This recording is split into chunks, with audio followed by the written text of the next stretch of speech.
Did you feel it? A magnitude 3 earthquake struck 6 miles southwest of Lamont this morning. It happened just before 11 o'clock. According to the U.S. Geological Survey, the quake had a depth of 7.6 miles. 17 News caught up with a gas station employee in the area who said she was in the bathroom when the quake struck. As I was in there, I heard a bang, it almost sounded like if something crashed into the building and the building, the restroom shut.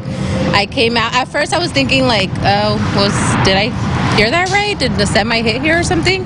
Walked out and the girls were all like, what's going on? What's going on? It was pretty scary because we did feel it and we did hear it and it sounded loud. Edith Abrego says the earthquake did not cause any damage to the gas station.